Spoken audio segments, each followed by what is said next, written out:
it's the kind of curiosity you need to discover something new. Solvated electron forms a radical anion that stabilizes the loss of hydroxide to produce an the toads. Science is the problem. Me llamo Hamilton. Wow, what an experience.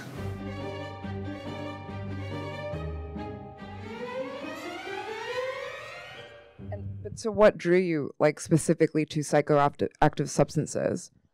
I mean, I think drugs are kind of the closest thing to magic in the real world. I mean, the things that drugs can do are totally remarkable. They're so remarkable that they're not fully understood by pharmacology. They basically can't be explained with our current understanding of the brain. There's drugs that change the color of your vision, drugs that change the way you perceive sound, drugs that completely change how you feel about yourself or other people. It's all remarkable. So I'm amazed that people aren't interested in it. Like, whenever people they talk about it like how'd you get into it, like it's like making model airplanes or something, but it's like I think it's like one of the most neuroscientifically and just like generally scientifically, they're just generally interesting things, period. Yeah. And not to hate on model airplanes for anyone that's into that. And so you work now as a chemist, but you're also directing, producing, coming up with the content for the show. Is there something that you're more drawn to, or in a perfect world, would you be doing both of this all the time? Well, I was doing both, but you have to focus on one or the other because they both require total dedication. So for the last 11 or so years, the focus was on making these projects and doing chemistry on the weekend. And I would always think, okay, if I could just do chemistry full time, I would be able to get so much more done. And so now I'm shifting to full-time chemistry for a period, and I do hope to continue with these projects at some point. But this was such a crazy, crazy thing to make. So much of this stuff was filmed on. Some of it was filmed very well and looks great. Some of it was filmed by me on an iPhone, and just the chaos of this production, which took place largely during the beginning of the pandemic, was something I wouldn't want to repeat. So if there were a more supportive way of making the show, I would consider it in the future. But for now, I'm going to focus on chemistry. And what's been your inspiration in terms of creating this show? I mean, you grew up with a filmmaking father. Was film very important in your formative years? And who are some of your big inspirations? Yeah, it was. It certainly was a big part. I mean, I really like the Jason Cohn documentary Mandabala, and what I like so much about that documentary, I don't know if anyone here has seen it, but the way it interweaves all of these superficially unrelated true stories. I mean, it's somewhat easy to do that in fiction, but to do that in the real world is something that I think requires an extra level of weird focus on crafting a story. And this story, I was trying to do that. I don't know that I was entirely successful. I've certainly gotten a lot of messages from people who 100% did not understand what was going on, including a medical doctor who's like, "Oh, I've been prescribing tramadol for so long. I had no idea it was from plants." And it's like, "Oh, well, okay. Well, I don't think you fully." Yeah. So a lot of people did not understand that it was about about the Anthropocene and how the natural world is being contaminated by the byproducts of human use of pharmaceuticals. And just to be clear, it is not present in a plant. Those French researchers had deluded themselves, which happens all the time. People think of science as this objective pursuit, but the reality, of course, is that it's people doing this research and they can deceive themselves just like anybody else. Yeah. I'm really interested, in the end of this episode, you start to touch on, and this is something I'm always fascinated, and I think it's very specific to each person, but there's science and then there's spirituality, and I feel like the intersection sometimes is psychedelics and these psychoactive substances. What's your stance on that? Yeah, I mean, I don't think I really understand what the word spiritual means, or when people say it. I mean, I kind of do, but, it's become very, maybe it was always very unfashionable to be an atheist. So I don't it's not something that I would call myself, but I just don't, I don't think I have whatever it is that some people have that makes them very religious. And, but psychedelics are the closest thing that I can experience to that type of effect where I suddenly feel like, oh, okay, I get it. I understand where these people are coming from. And the Bwiti religion in Gabon is the greatest religion in the world. I mean, that is an amazing religion, truly an amazing religion. Like, if that were what religion is in the United States, I would be an extremely religious person. It's centered around community and dance and music and healing and the use of this plant, which happens to contain one of the greatest drugs known in the world, I think. So that's a good religion. And so then, of course, you have this interplay of the chemistry and the pharmacology and the fact that we only know about this really because it is part of a religious practice. That's why people care about it. Is it your goal to make this more in the mainstream? Are you trying to like push this to be more in our forefront? Because I think for so long you couldn't even research this. It was and what do you feel about like the government coming in and scheduling these drugs to be in a way that you can't even study them? Oh, it's a disaster. And with ibogaine, it's a real disaster because not to say that any of it makes sense, it doesn't, but if you were going to make a public health argument for prohibition, you would think you would have to target drugs that people actually use.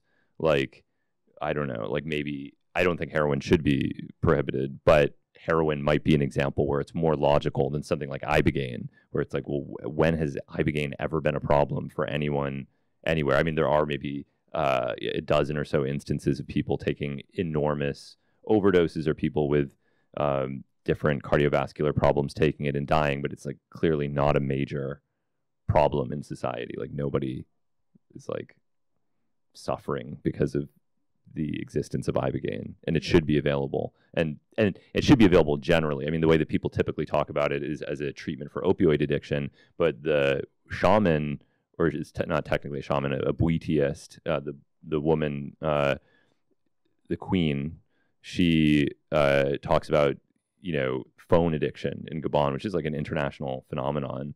And I think that people have this idea that like addiction is heroin addiction. That's what addiction is. But the reality is that everyone is struggling with various addictions and compulsions. They may not be as life-threatening as opioid addiction, but it's not ideal to be addicted to phones or social media or, I don't know, a million other things, sex, consumption of unhealthy food, and on and on and on. And I think that iboga has a global anti-addictive, anti-compulsive effect that transcends any kind of, simple issue with heroin. It's about like cultivating a strength within yourself to resist temptation. And what's your process like in terms of researching? How did you find them? What does that look like coming up with the entire landscapes of your seasons? Well, Mimi is here, and she played a big part in the buitiist, producer for Pharmacopeia, and we, for that particular, I mean, it varies from project to project. Sometimes it's someone that I know directly. Sometimes we're looking for something very specific. In this case, we were looking for something very specific in a totally different continent, and so we had to hire local producers to help locate people that were appropriate for what we were trying to film. Specifically, somebody that was addicted to tramadol and was using iboga to help treat their addiction. So that's how we found Rocky, the subject of that piece. And we also visited a number of different, we had a producer visit a number of different iboga practitioners and did preliminary interviews, and then we decided on that group because they seemed best. Yeah. And how do you feel like your voice as a director has evolved? I feel like there is a significant change from the beginning of the show to the end, and what do you cite as that? Well, I mean, I made the first one of these when I was 21, so it's been over a decade of making them, and gradually I became more interested in the filmmaking dimension. At the beginning, I saw it as like a way of visiting these places to write articles about it, and might as well make a video while I'm there. And I wasn't, and then I would and the videos were often intended as jokes, which is something that people didn't fully get about a lot of the early things. But there was really no money then. That was, shooting on mini DV tapes with like a shotgun microphone and nothing else, no lights, no anything. It was as cheap as it could possibly be done. But then as the budgets, and it is all still, of course, very low budget, but as the budgets gradually increased, we were able to, actually make something and assemble a team of really skilled people who all work together to make this. So, and I just got, I think all of us, because we were all working together for years, just got better at telling these stories, at navigating the complexities of doing this sort of thing. I mean, it was always difficult, but we got a little better as time went on. Mm-hmm. Yeah, it's really great what you're doing. I'd love to open it up to the audience for questions.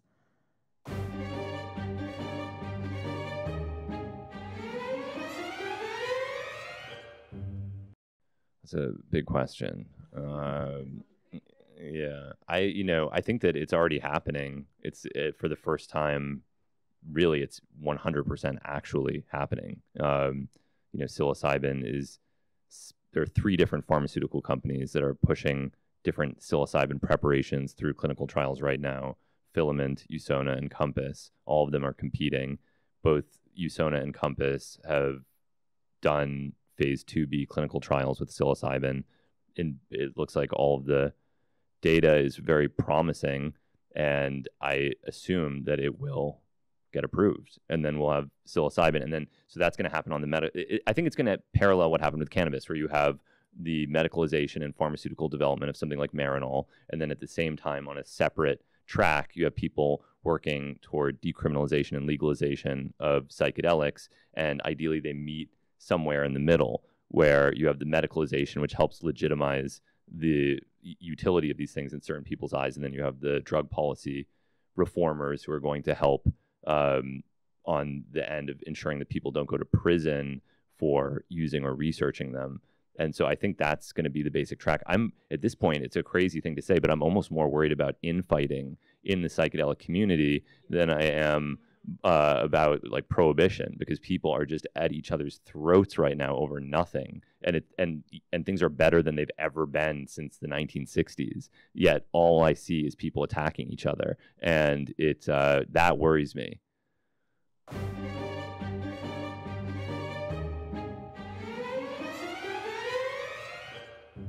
He certainly was doing better for a period after. I haven't followed up in the last few months, but yeah, I mean, and this is one reason that treatment of addiction is so complicated, is you have a sort of an acute component of the addiction where somebody's going through withdrawal and they want to mitigate that withdrawal by just using again. And this happens with both mild and severe addiction. It doesn't really matter.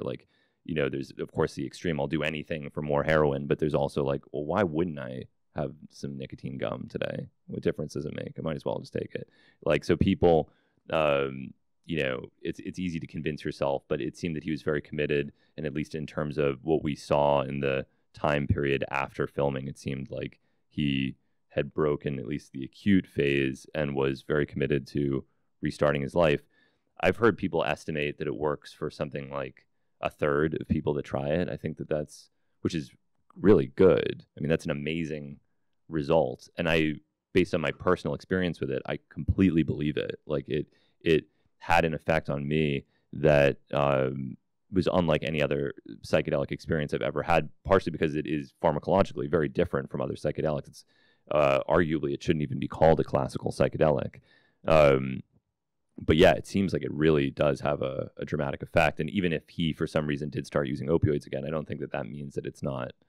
I have no reason to believe that, by the way, but it wouldn't mean that it's not useful. I think at this point it's pretty well understood, even in rodent models, that it exerts this anti-addictive effect.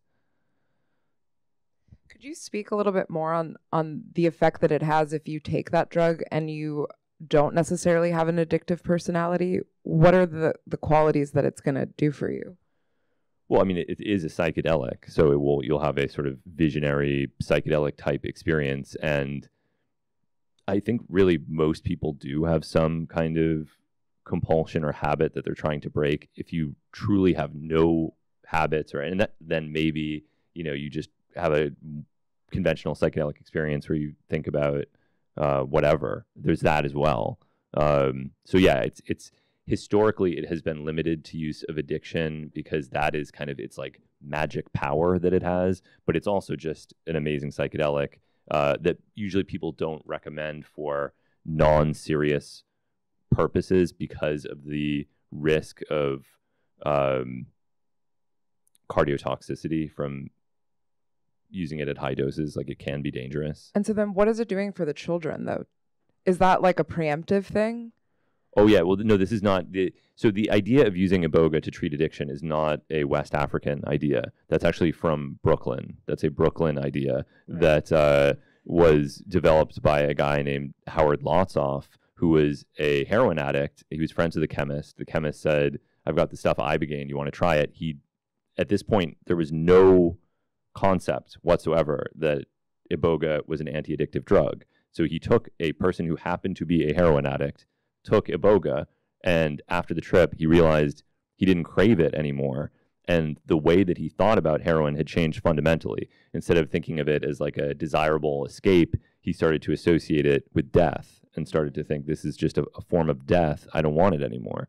And he was so blown away by that he actually patented iboga for treatment of addiction and spent the rest of his life crusading to have it used to treat heroin addiction. And so this was all came from a self-experiment from some guy in New York. And it's interesting because in West Africa, where you have the longest tradition of using iboga, because that's where it grows, there's no history of using it to treat addiction until now as a result of the introduction of pharmaceutical tramadol. Right. Yeah. So it's like all coming back around in a really strange way. So wild.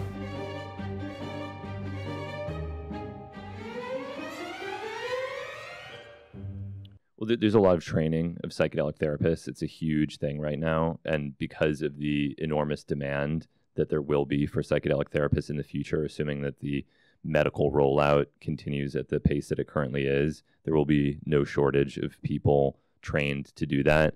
I think now there's also a question of, it's really like a logistical question of how can we provide that support to people that are using it as cost effectively as possible, because our current psychiatric system is not built to accommodate 8-hour sessions one-on-one with a patient under any circumstances. That's unheard of. And that is basically what has been required in a lot of the academic work previously. In fact, they have 2 therapists typically. So 2 therapists working for 8 hours, this would be prohibitively expensive even with, I don't even think it's possible. I don't think it would be possible. So they're trying to figure out what can be done to minimize the burden on the therapists who are doing the research while maximizing the therapeutic effect on the patient. And I don't think anyone has figured out what the appropriate balance is, but I'm sure there'll be bumps along the way before we figure out exactly what is ideal. And it's probably going to vary quite a bit because obviously many people benefit from psychedelics without any therapist, without any oversight, without any follow-up, without any integration, without anything. That's the majority of people that use psychedelics do it that way and often have very good experiences. So it's not necessary, but we don't really know what is ideal. And I think we're figuring it out right now.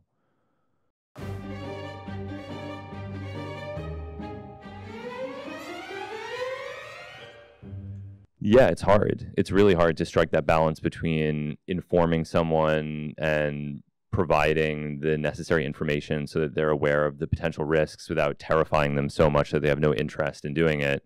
I think it's better to go toward the terrifying them direction, although it's hard because people are already so afraid from decades or a lifetime of propaganda that, it's hard to, on top of that, say like, oh, and by the way, iboga, it's not likely to kill you, but it has killed a few people. So, you might want to see a cardiologist before getting into that and make sure. And it's, it's a hard argument that I've found myself, because you don't want to convince.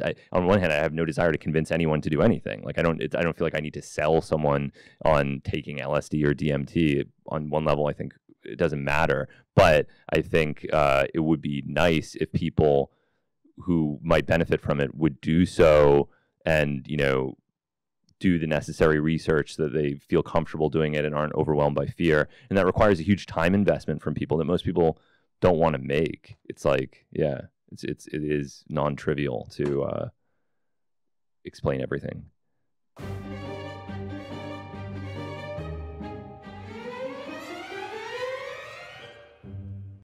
Yeah, I do. And I think that's one of the most subversive elements of the show is that it shows you exactly how to make these drugs. And a lot of people don't get it. A lot of people don't appreciate it. Thankfully, among them were the lawyers at the at Vice, who they say like, who would say, "Wait, could somebody watch this and make it?" And I'd say like, "I don't think so." I mean, and the answer for most people would be no. Although I think for a couple of people the answer is yes. And they'd say, "Well, did you left something out, right?" And of course, I can, in good faith, say that because you always leave something out, right? If they use sodium hydroxide, I don't say how to make the sodium hydroxide. I don't say how to, like distill toluene from crude oil. So there's always something left out. But yes, I do see that as the most.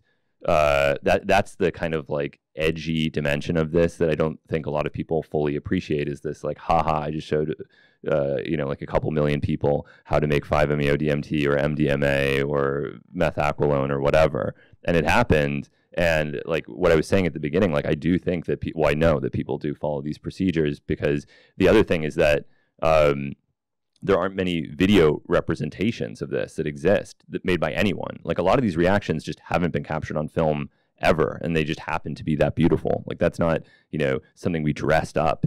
That's just how cool the chemistry actually looks. And so you can read a procedure in a scientific article, and if you're already a chemist, you can usually make sense of it. But even if you are a chemist, I think it helps quite a bit to see this visual representation of everything that's happening.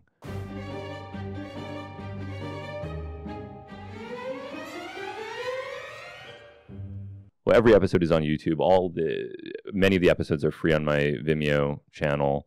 It's all out there. And then I also, I've continued doing this. I think it's important because the other really sad thing about this is that it's not unusual at all for somebody to be a brilliant chemist who's working with drug-related stuff. They either don't take notes on anything that they're doing because they're concerned that those notes could be used against them, which is really a crucial component of chemistry, is keeping a laboratory notebook so that you know what you did and then can replicate it in the future. If you don't keep any documentation of what you're doing, it's like borderline useless outside of whatever you produce, but then it can't be replicated by anybody else. Or if they do keep notebooks, then they're seized by law enforcement and destroyed.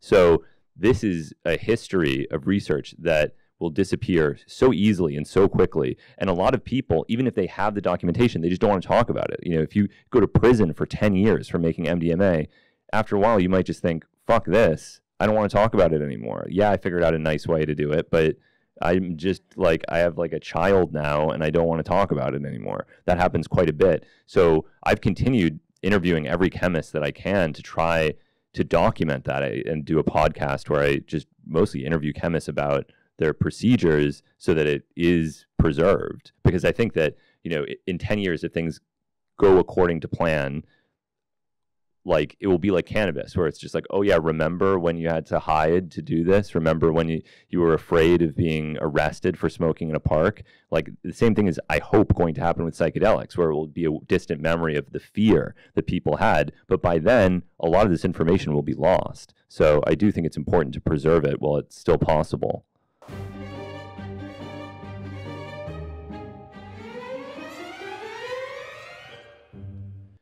Well, one thing about the Iboga is that for the Buitias and the people in this piece, this is awesome for them. Like they are extremely proud of all of it. It's not like, can we please film it? They're like, this is the best thing that we do. We've been practicing for years these dances and these songs and playing these instruments. Like it's like an amazing performance, and they're actually very welcoming. So it didn't require any kind of like, convincing them. Like they thought it was great. They also really liked the episode. They thought it was really cool, and were very excited by it. So yeah, for them, they think it's awesome. I mean, in the same way that you could go to a Christian church and film a choir, and they would probably be happy about it because they've been practicing and they think that they sing well, and they're excited that somebody cares about what they're doing. In terms of the general interest in other cultures, I think one part of it is that our culture has done things so badly. I really can barely think of a worse way to do it, of locking people in cages and for being involved with this and making scientific research impossible, and just like flooding people with insane propaganda. And it's all an insane mess. Like it's truly disastrous what has happened. And then you go to somewhere like Gabon or Juan Cabamba in Peru or Huautla de Jimenez in Mexico, and you see like, oh wow, there's people that just have totally constructively incorporated this into their culture, and it's good, and they don't have any of this bullshit. They're not locking each other in cages. They're not moralistically attacking each other for using it in the wrong way. They are enjoying it and appreciating it, and that's the way it should be.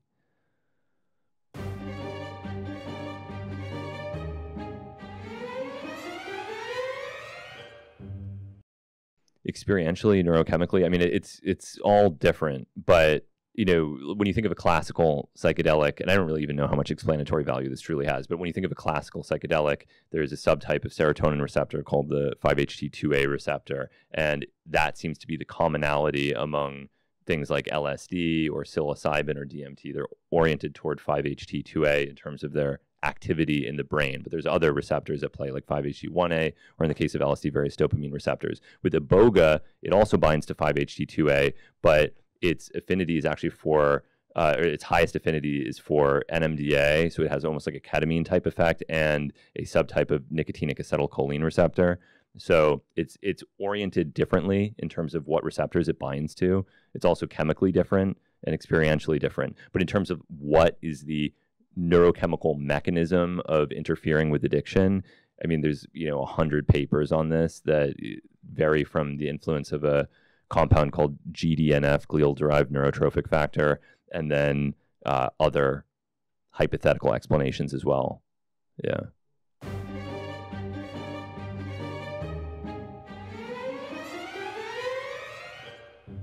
Yeah. I think that on one extreme, you have people that genuinely believe that widespread availability of LSD would save the world. There would be no war. There would be no addiction. People would be kinder to each other. People would be more artistic. They would care more about the environment. We'd all get together and stop climate change.